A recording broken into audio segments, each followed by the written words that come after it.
pessoal tá pedindo que a gente tá para se apresentar, né? Então, pode começar, Sara, se apresentar. Tudo bem, pessoal? Meu nome é Sara Câmara Freitas. Eu sou cientista social pela UFAM e também sou mestra em sociologia. Eu tenho, eu sou formada desde 2010 e então eu tenho uma carreira aí, né? Uma bagagem, toda bagagem, né?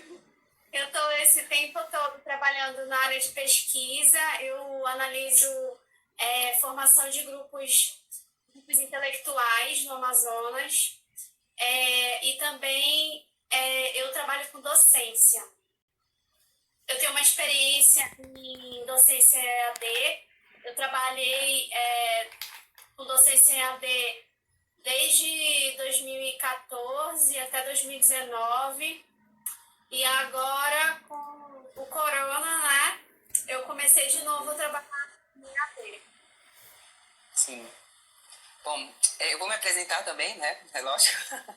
Eu sou Estevão Freitas, sou acadêmico de psicologia da UBRA, né? A Universidade Luterana aqui de Manaus. E acho que a proposta dessa live, ela surgiu, na verdade, de um trabalho, né? Na matéria de psicologia escolar, ministrada pela professora Marcela, né, Bezerra. E a gente vai estar discutindo aqui hoje sobre os dilemas, né? Dilemas da educação, nessa situação em que a gente está vivendo de isolamento, de quarentena, né? Devido ao corona, né? Então, a gente vai estar falando sobre como é que está o professor nessa situação, né? De que forma ele tem trabalhado para atender e para estar ministrando aula, né? Para que o ano letivo desses alunos não se prejudiquem tanto, né?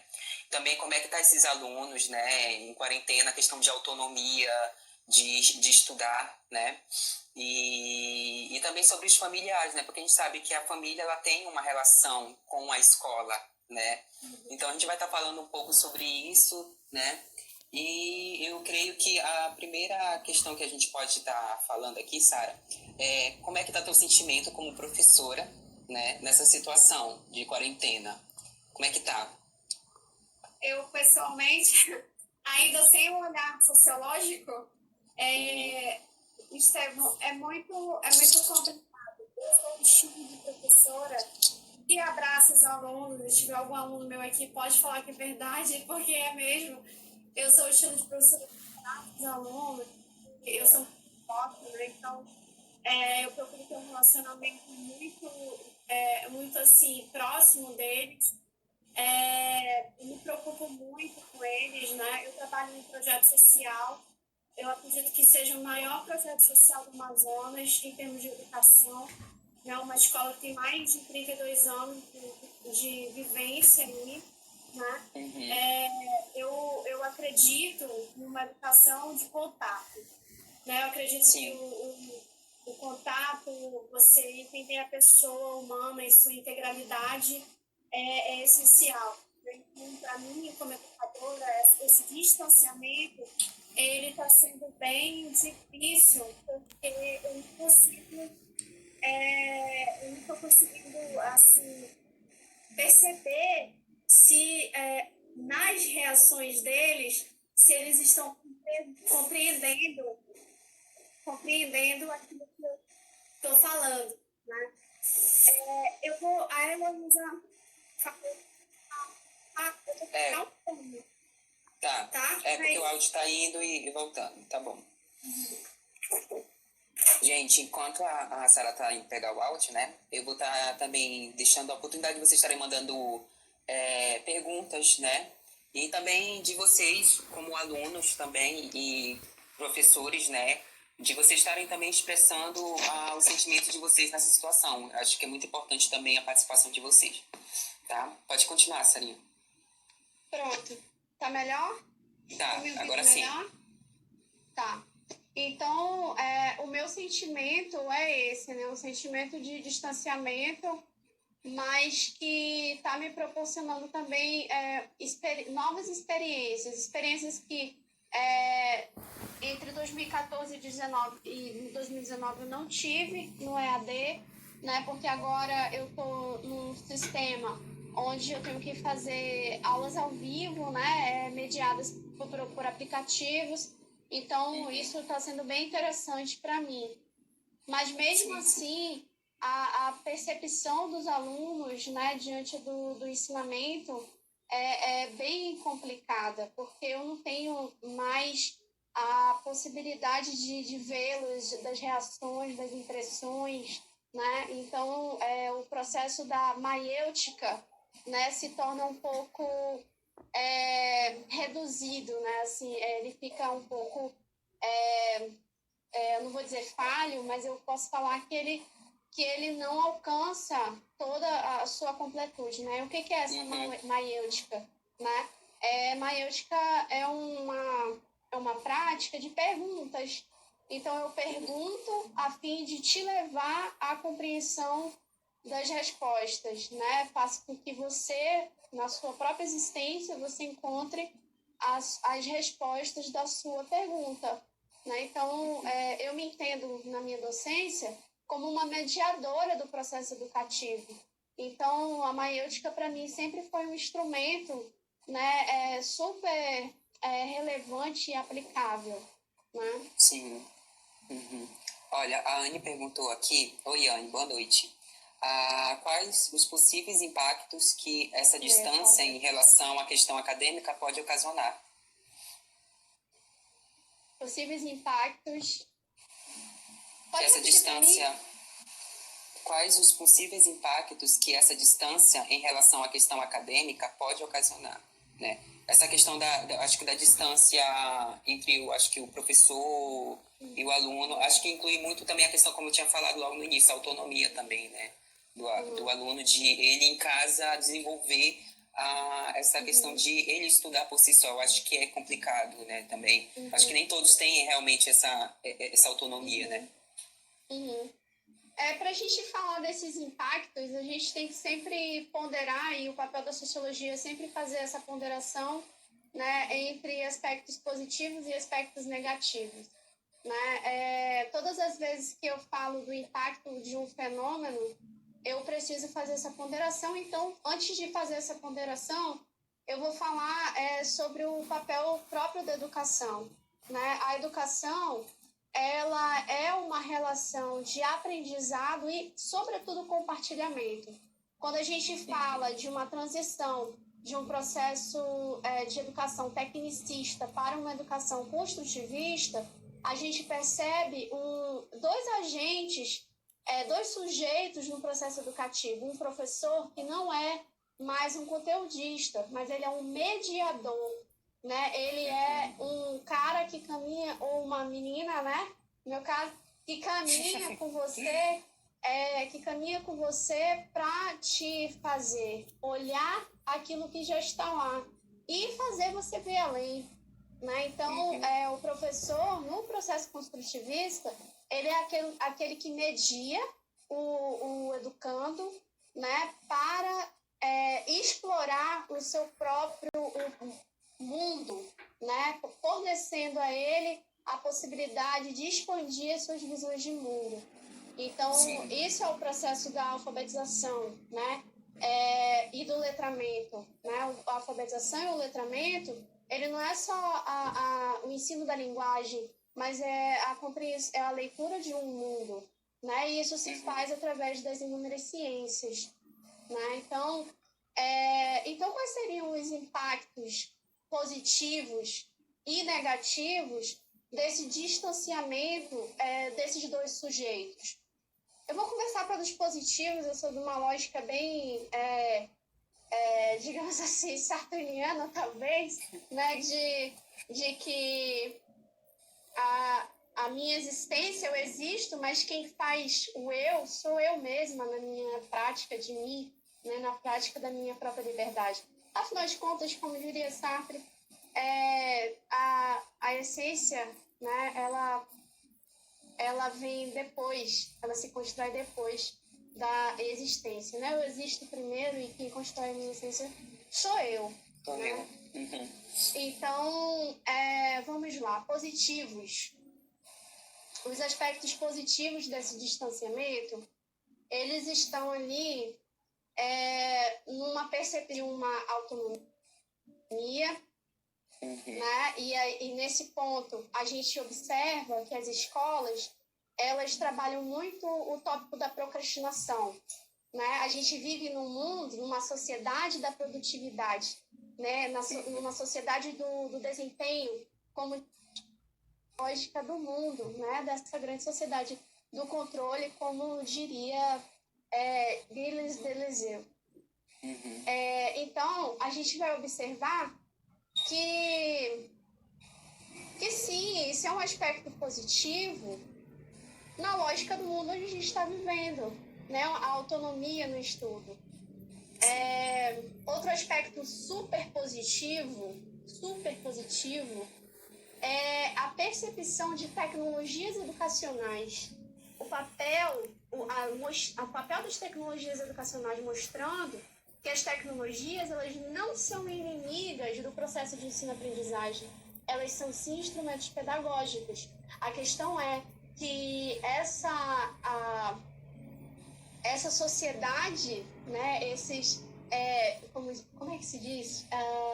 Esses nativos do cyberespaço, né, eles utilizam as tecnologias para o seu entretenimento. E a gente já tem um histórico no Brasil de uso de tecnologias educacionais, não tão somente para o entretenimento, mas para um processo educativo, né? Na utilização de diversos aplicativos, desenvolvimento de diversas tecnologias, né? E que mostram diversas possibilidades da gente apreender os assuntos, né, as ciências, né, esse aprender, ele entender e aprender, né? Então, a gente vê esse outro aspecto positivo, que são o uso das tecnologias educacionais. Eu creio também que eu creio que também ele acaba contribuindo não só para o aluno, acho que parou. Oi. Tá ouvindo?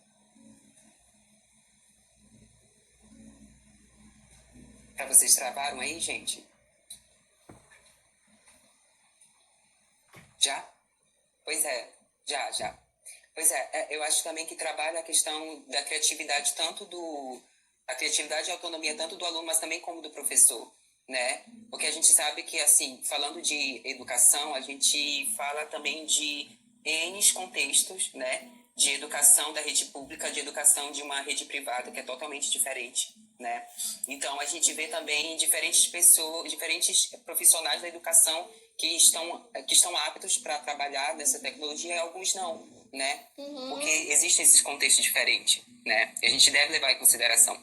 Então, eu acredito que trabalha também essa questão da criatividade e da autonomia também, não só do aluno, mas também com do professor, né? De ele saber usar essas ferramentas e principalmente acaba readaptando também a questão das atividades que ele vai passar para esse aluno, né? Que acaba sendo também flexível porque ele está em casa, né? E aí essas atividades precisam estar flexíveis de acordo com a situação e como é que é essa rotina desse aluno, né? Porque é diferente do outro aluno. Então, acho que trabalha os dois lados, né? A questão de autonomia e criatividade, tanto do aluno quanto do professor também. E, Estevão, essa questão da criatividade, eu fiz até um post um dia desses no meu feed, falando sobre um lema da minha vida, né? Que é a questão de criar diante da crise. Nas minhas primeiras experiências de docência, eu dei aulas sobre organização, sistemas e métodos no curso de análise de sistema da computação, uma coisa assim. E foi muito difícil, porque eu não tinha nenhuma experiência pedagógica, né? Eu sou cientista, eu não sou licenciada, né? Eu não sou professora profissional, eu me tornei professora, né? Por isso que eu acredito no Sartre aí, que eu me tornei uma professora. Então, eu fiz a minha história. Então, assim, primeira vez que eu fui falar sobre isso, né? Eu fui falar sobre criatividade, sobre processos de inovação. E eu coloquei a palavra crise na lousa, no momento da crise. E aí eu olhei aquilo, aí eu falei para eles, usando a maiêutica, né? Falei para eles, o que vocês veem aqui? Crise, problema, não sei o quê, não sei o quê, não sei o quê. E aí eu falei, gente, e se a gente tirar esse S aqui? Se a gente tirasse o S da crise, se esse S, se a gente fizesse um anagrama, né, dessa crise, e a gente tivesse nesse S a situação. Numa crise, a primeira coisa que a gente precisa observar é a situação, né? São as condições que a gente tem para agora, para resolver problemas, né? Então, a gente precisa olhar a situação. E quando a gente tira essa situação, desfoca essa situação, aí a gente vê uma outra palavra, que é o CRI, né? Então, isso martelou muito na minha cabeça. Então, eu me considero criativa, mas eu ainda não cheguei no meu auge de criatividade. Mas falando em atividades, né, pedagógicas, hoje, especificamente, eu estava fazendo uma atividade para o meu terceiro ano lá na fundação onde eu trabalho. Né? Então, eu fiquei pensando todas as possibilidades de uma tarefa divertida, de um curso legal e tal. Então, eu utilizei uma ferramenta, eu acho essa ferramenta muito legal, que é o Form Google, né? E aí eu desenvolvi uma atividade que fosse assim, que não fosse tão técnica, né? Como geralmente as atividades são, mas que ela proporcionasse um ver além. Sabe aquele filme nossa, Doador de Memórias? Sabe aquele filme Doador de Memórias? Não assisti. Mas conta aí. Viu? Não. Não assistiu? Não assisti. É um filme maravilhoso. O filme é um filme em preto e branco e ele fala sobre memórias, né? Sobre uma sociedade que não é uma sociedade bonita, assim, que ela tenha as suas memórias. Já pensou nisso no termo da psicologia? O que seria uma pessoa sem memórias, né? E aí...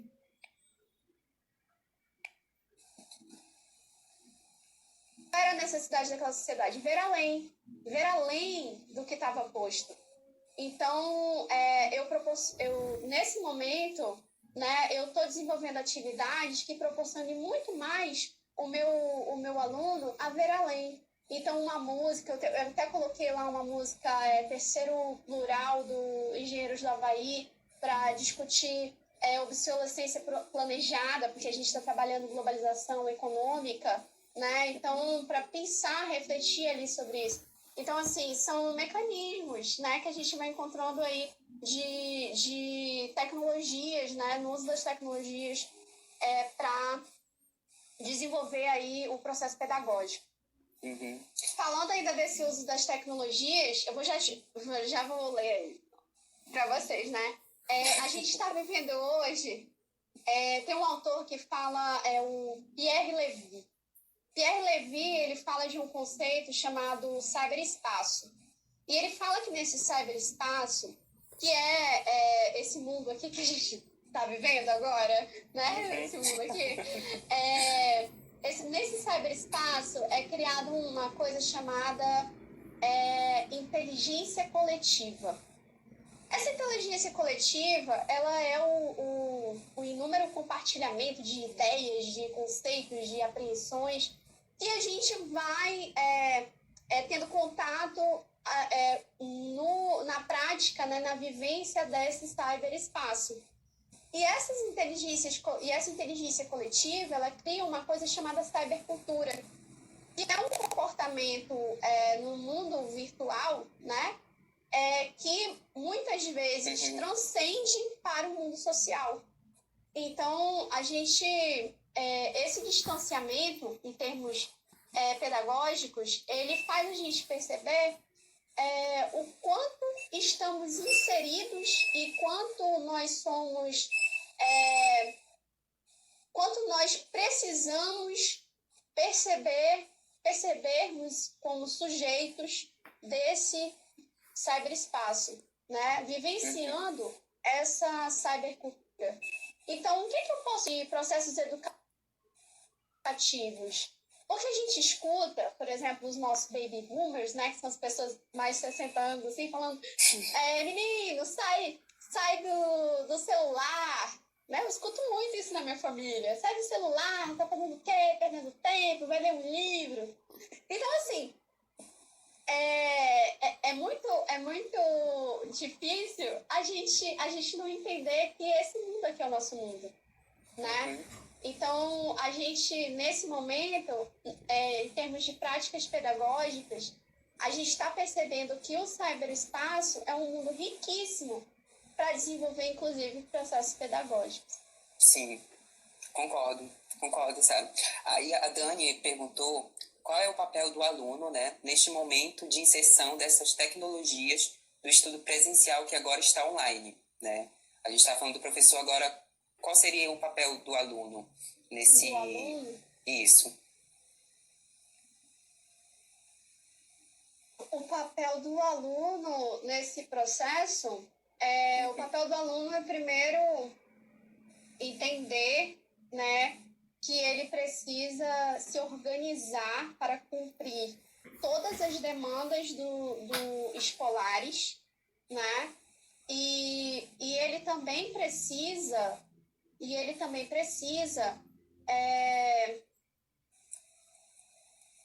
utilizar o material que o professor fornece para ele para estudar, mas ele precisa ter autonomia para ir além, pesquisando ainda mais, né? Utilizando aí todas as plataformas que estão disponíveis para ele, para que ele expanda, ele voe, né? Vá além do que foi determinado para ele. Então, esse é o momento, o que eu falei para os meus alunos, né? Na nossa primeira live, né? O que eu falei para eles? Olha, esse momento, ele vai mostrar para você a possibilidade de você lidar com a liberdade. O adolescente, né? A criança, ela sempre quer, eu quero liberdade, eu quero ser livre, não sei o quê, não sei o quê, não sei o quê. Quando a gente chega aos 30 anos, no meu caso, a gente percebe que essa liberdade não é tão liberdade assim, né? Mas eu falei para eles o seguinte, que esse momento de você se perceber livre, porque você é livre, né? Você é livre. Você se perceber livre e lidar com essa liberdade, utilizando-se da ética, né? Não colando nas atividades, utilizando-se da responsabilidade, né? Direcionando o seu tempo e amadurecendo nesse processo, porque você vai planejar a sua vida de acordo com as suas metas.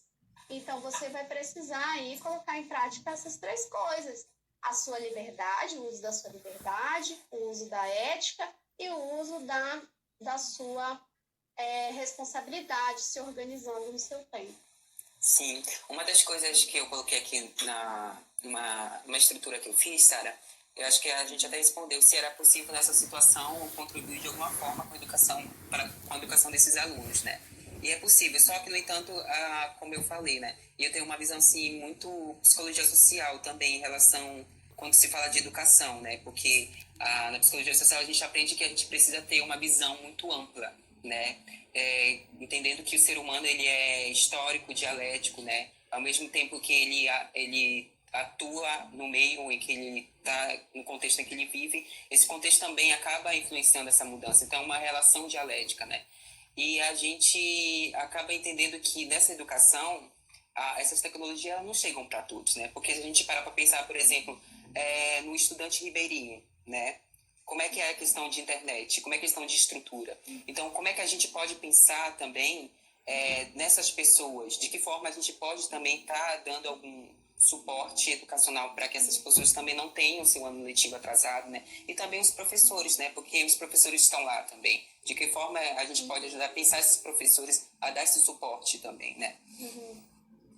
O próprio Pierre Levy, que fala sobre o cyberespaço, ele fala que dentro do cyberespaço o processo é porque a própria inteligência coletiva, ela é formada ali por verdades, né, de grupos mais fortes que impõem a sua verdade. Mas ele fala que quando isso sai do cyberespaço, esse processo de uso das tecnologias sai desse cyberespaço e vai para o mundo social, a gente percebe que esse processo de acesso a essa vida virtual, ele não é democrático, porque nem todos têm acesso às tecnologias, né? Então, a gente vai ver que no quadro, né, do mundo, a gente vai ver que determinadas localidades têm acesso à tecnologia, à internet, né, e outras não, fazendo com que a própria inteligência coletiva, que muitas vezes transcende para o mundo social, ela é formada pelas ideias de grupos que estão em uma situação de poder. Então, como é que ficaria a vida desses ribeirinhos, né? Como é que ficaria a vida dos indígenas, né, quilombolas do interior do Amazonas, né, no nosso caso específico? A gente está vendo aí uma ação muito interessante e louvável do governo do Amazonas em colocar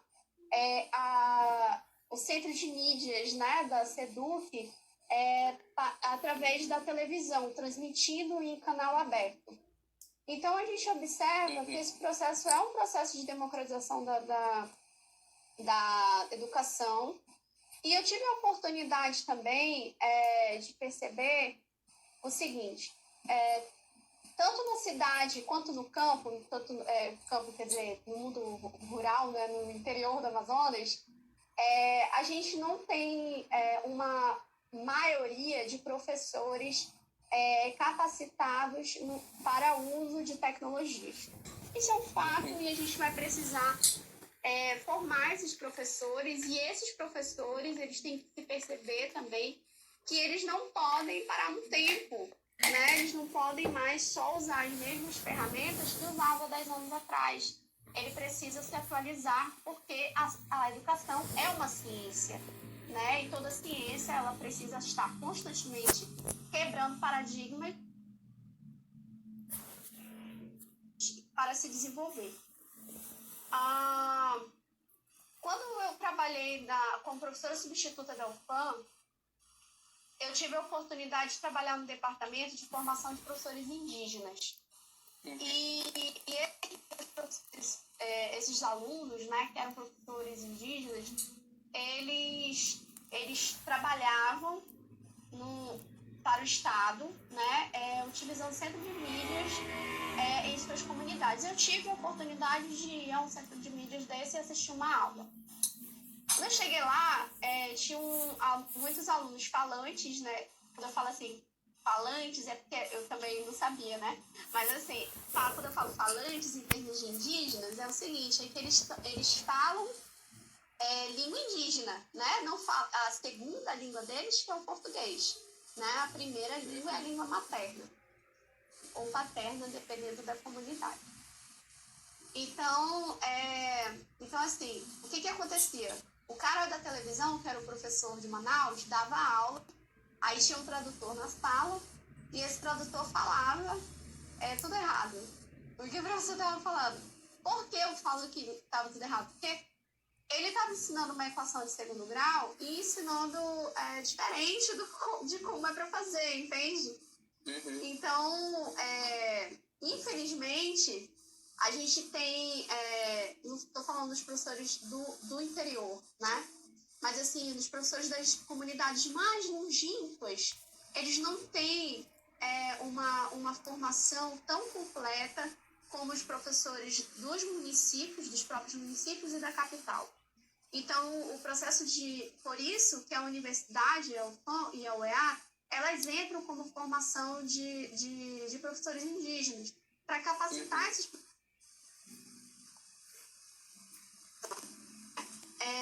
fazendo com que a educação lá também seja de muita qualidade. Então, eram essas percepções, assim. Então, assim, é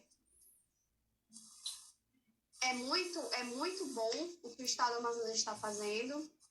Isso vai mudar muitas coisas, porque isso também vai fazer com que os alunos cobrem dos seus professores o mesmo nível de aula do centro de mídias, talvez, né? Vai fazer com que o aluno perceba, caramba, eu estudei isso, mas eu não sei nada.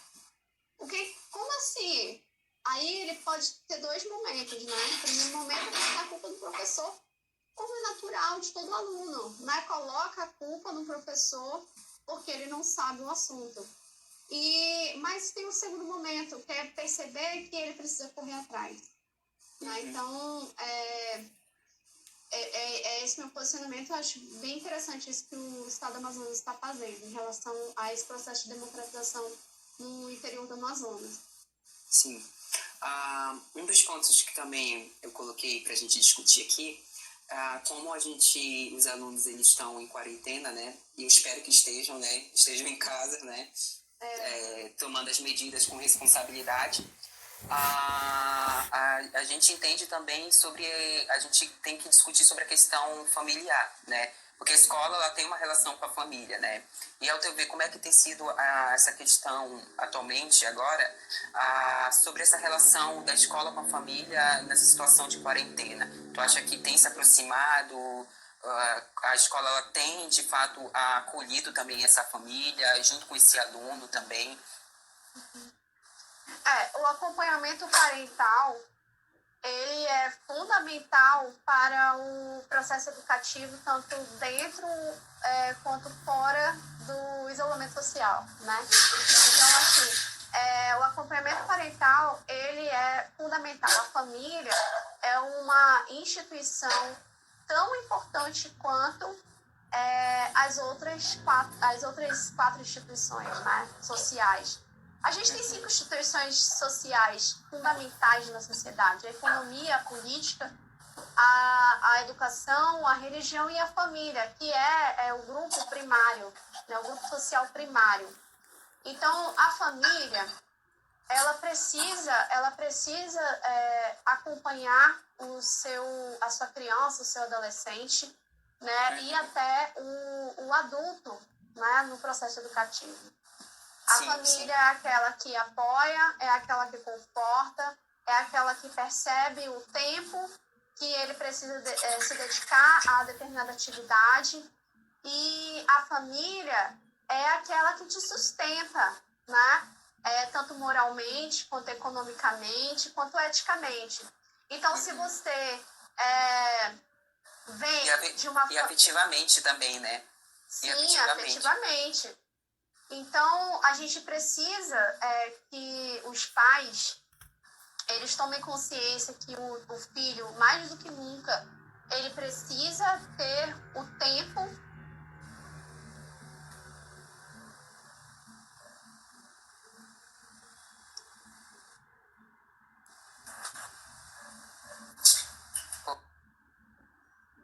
Tá aí? Oi. Você tá aí? Voltei. Já, voltei. Tá. Voltei. Pronto. Então, assim, e a relação escola e família, né, escola e família, também precisa ser muito mais unida do que era antes, né? A gente precisa, sim, ter uma coordenação pedagógica que liga, uma coordenação pedagógica que mantém informado, né? A gente precisa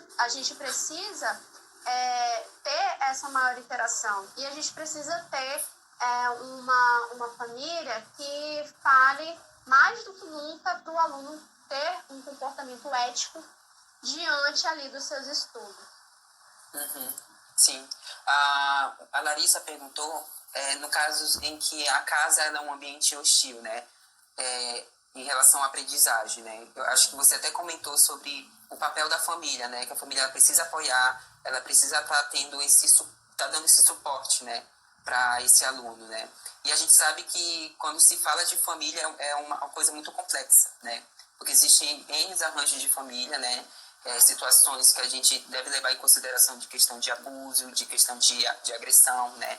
Então, são N fatores que acabam também prejudicando esse processo de ensino e aprendizagem dessa criança também, desse aluno, né?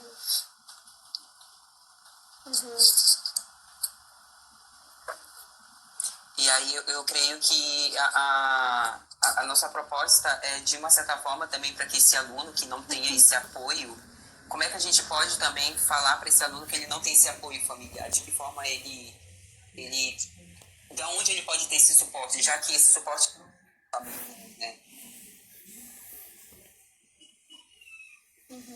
Deveria, né? Deveria vir da família.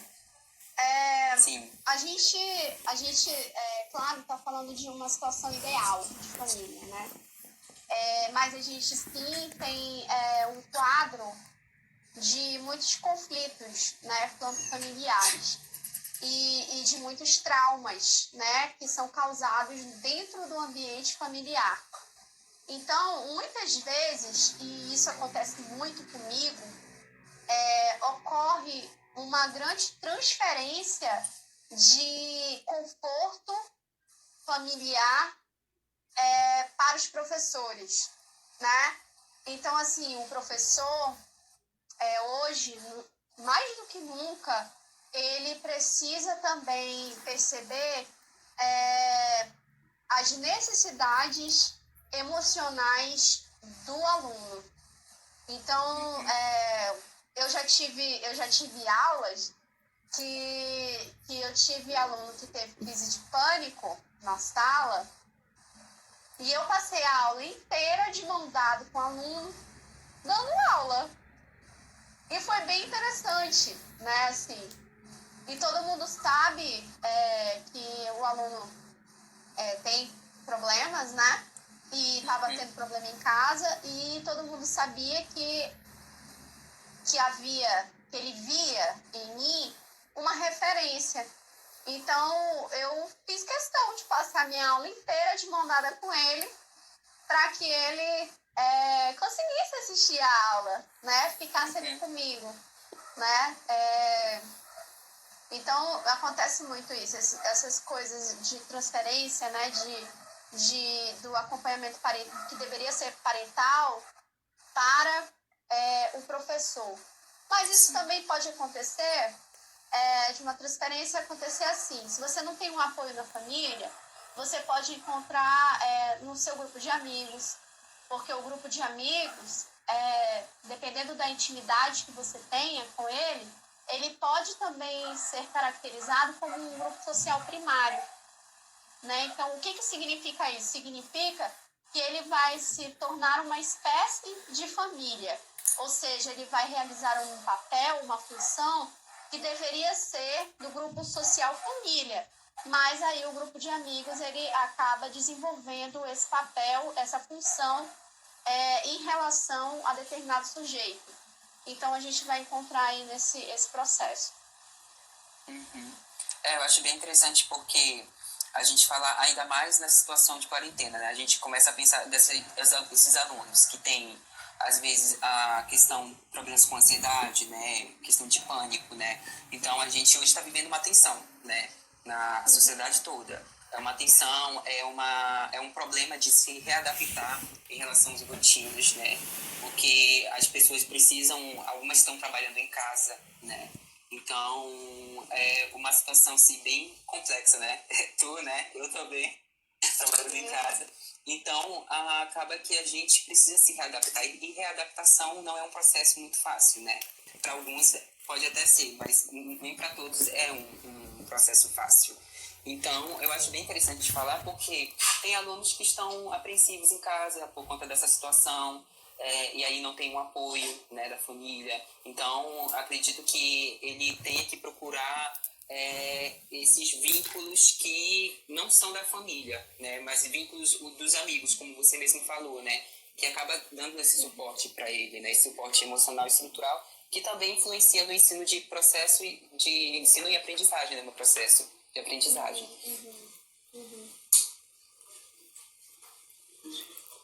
Legal. Tem outra pergunta? Eu tô lendo aqui os comentários. Pessoal, vocês podem também estar interagindo, mandando pergunta, tá? A outra coisa que eu coloquei aqui, a gente já falou sobre a questão dos pontos positivos. Sim, eu lembrei de uma coisa. A gente tá falando sobre o contexto familiar, né? E a gente sabe que historicamente a família ela tem atribuído, né, demandas que é a família que precisa trabalhar, né? Que a gente estava discutindo aqui, de apoio, também de educação, né? Porque a família precisa também ter esse de estar dando educação à família, né? E a gente sabe que a família ela tem transferido algumas coisas para a escola, né? E a escola acaba que tendo que dar esse suporte, né? E me parece que eu acredito que eu vejo como um ponto positivo de que hoje a família, como eles estão juntos, né? Eles estão se olhando agora, né? Então acaba que os pais estão tendo essa oportunidade, né? De trabalhar a educação, né? Porque a gente sabe da questão do contexto familiar de que os pais trabalham fora, né? Então as crianças, então acaba que eles não dá o suporte em relação à educação, né? E passa para a escola, né? E hoje acaba que isso tá voltando para os pais, né? Eu vejo que é um ponto positivo de os pais terem essa oportunidade de trabalhar a educação da criança, né? Que antes dessa pandemia, né? A escola que estava dando só esse suporte, né? Uhum. É bem interessante você falar sobre isso, Estevam, porque enquanto você estava falando, eu lembrei de um autor, eu até coloquei aqui uma série de livros que eu gosto muito, meus preferidos. Eu coloquei os top 10, entendeu? Uhum. E eu vou falar um pouco de Bauman, né, esse livro aqui, Modernidade Líquida. Né? Bauman, ele fala de modernidade concreta e modernidade líquida e a possibilidade de uma modernidade efêmera. Né? Em algum momento do livro ele fala sobre isso. Então ele fala assim, todo historiador, né, sociólogo sabe que, e o pessoal de humanas, né, sabe que a história ela acontece, ela é feita de rupturas e continuidade. E o que isso significa na prática? Significa que em determinados momentos a gente vai ter um conjunto de conceitos de verdades, né, como diria Nietzsche, né, um conjunto de verdades que vão fazer a moral daquele contexto, né, e aí desenvolver um comportamento. Os episódios, os fatos históricos que são construídos através dos fatos sociais, eles promovem a ruptura desses paradigmas. Um fato histórico que nós estamos vivendo é a pandemia, né? É o coronavírus. E aí a gente vai observar o seguinte, que diante desse fato histórico que está modificando tanto o comportamento social, a gente observa uma modificação de determinados conceitos. Então, é justamente isso que você falou. Antes a gente tinha uma família que estava mais distanciada do processo educativo. Hoje, por uma obrigatoriedade do contexto, há uma transformação do comportamento social e aí a gente vê uma aproximação dessa família da dinâmica educativa. E aí a gente vai observar que nesse período haverá uma reconfiguração, uma ressignificação dos conceitos de acompanhamento educacional, de relação familiar e de processos educativos. Né? Então, a gente vai observar aí que ocorre exatamente isso que o Bauman falou, né? Tal como ocorre uma transformação física do líquido para o gasoso e depois, né, enfim, volta e faz tudo aquilo, né? Eu não sei explicar direito isso. Mas olha só, então, vamos voltar para o Bauman. Então, olha só, então, assim, Bauman, ele está falando exatamente isso, essa transformação de conceitos. E aí a gente vai ver que havia uma liquidez, um distanciamento, né, dos conceitos dessa relação, né? E agora a gente vê, por conta do fato histórico, uma aproximação e uma ressignificação de conceitos. Talvez não seja exatamente um retorno à mesma ideia de acompanhamento parental que a gente tinha na década de 50, na década de 60, pós-guerra, né? Mas a gente vai ver um processo de ressignificação. A questão é, qual será essa ressignificação? O que virá? Né?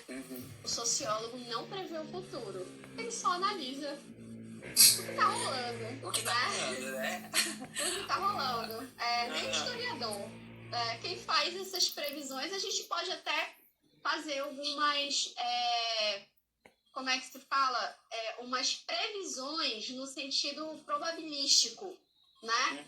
No uso das estatísticas e tal, e da análise das generalidades, né? Mas a gente não faz assim com precisão o que virá a acontecer. E Sara, agora, indo de encontro em relação à tua prática como professora, né?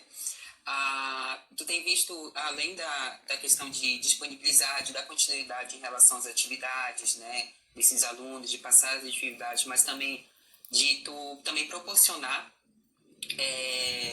técnicas de enfrentamento em relação, porque a gente citou sobre alunos de estarem sofrendo em relação à ansiedade, né, algum tipo de situação, pelo menos eu falo também por mim, né, eu tenho vivido também essa tensão, né, essa tensão e essa dificuldade também de se readaptar em relação à questão de tecnologia, né, que para mim, eu pelo menos eu tinha experiência em relação de usar essas tecnologias de modo parcial. Porque, por exemplo, o meu curso ele é presencial, né? Mas algumas matérias eu posso fazer à distância, né?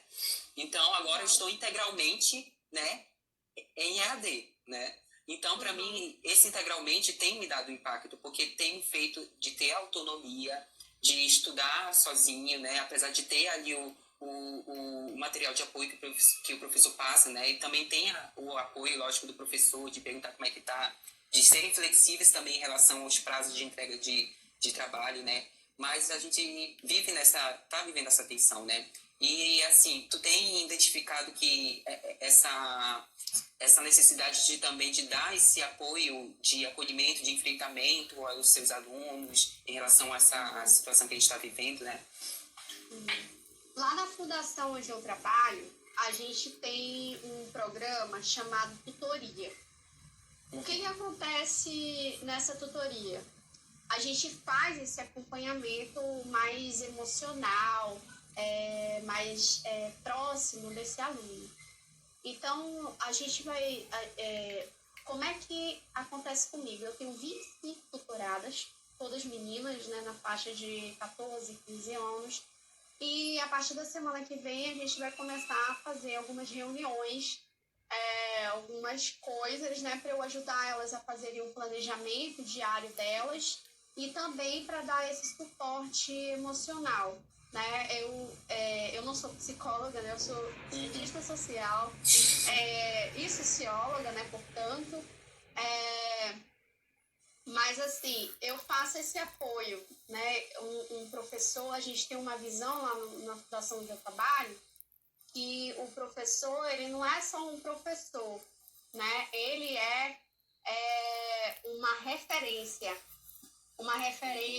de postura, uma referência emocional, uma referência, alguém que talvez você queira ser, né, no futuro.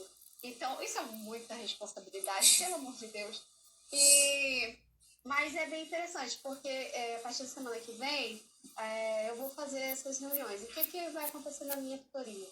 Na minha tutoria, além do planejamento do dia a dia delas, né, e acompanhamento de atividades, perguntar como é que elas estão, eu vou fazer algumas atividades delas falarem como é que elas estão lidando com esse isolamento social que elas estão vivendo. A importância disso, como é que elas entendem esse isolamento como uma prática de responsabilidade social. Porque a sociologia, né, e a filosofia também, elas são disciplinas essenciais dentro do processo educativo, porque elas mostram, em termos racionais e científicos, a importância da responsabilidade social para o desenvolvimento da sociedade, portanto, da nação. Né? Então, é isso que eu vou fazer com elas para fazer esse acompanhamento, né? mais próximo. Assim. E eu acredito que essas conversas elas vão reduzir um pouco o estresse de você estar ali isolado. Sim, sim.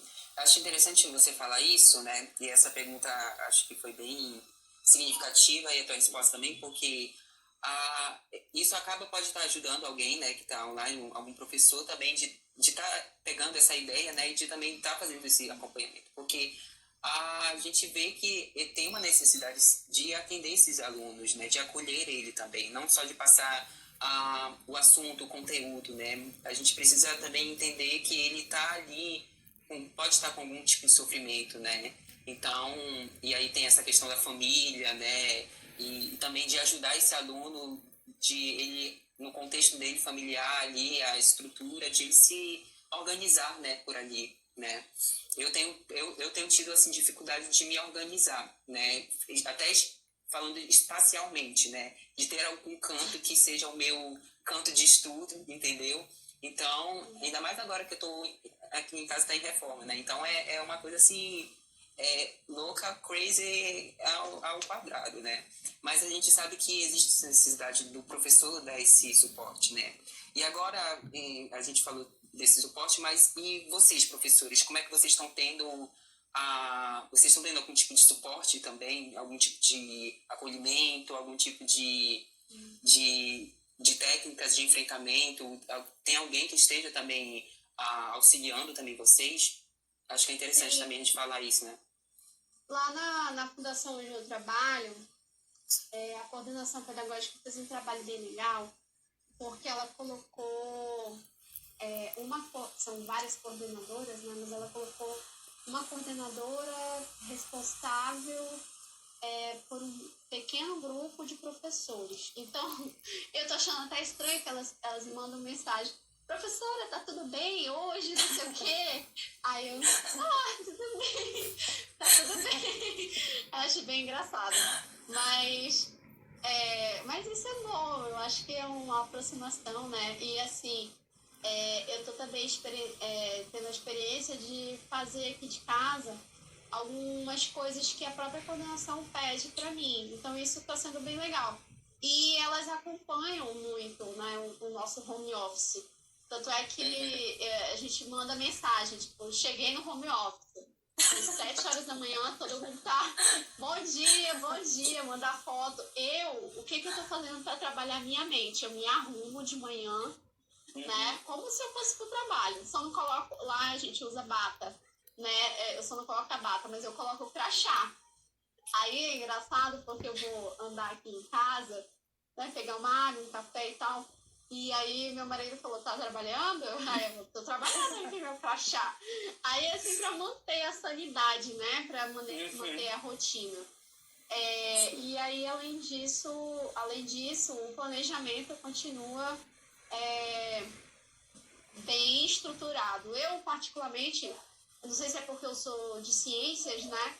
Mas eu sou extremamente da tabelinha, né? Eu tenho um planejamento rígido de horários, eu faço um método Pomodoro, né? Então eu tenho 25 minutos para uma coisa, descansa, depois 25 minutos para outra, não deu tempo, volta.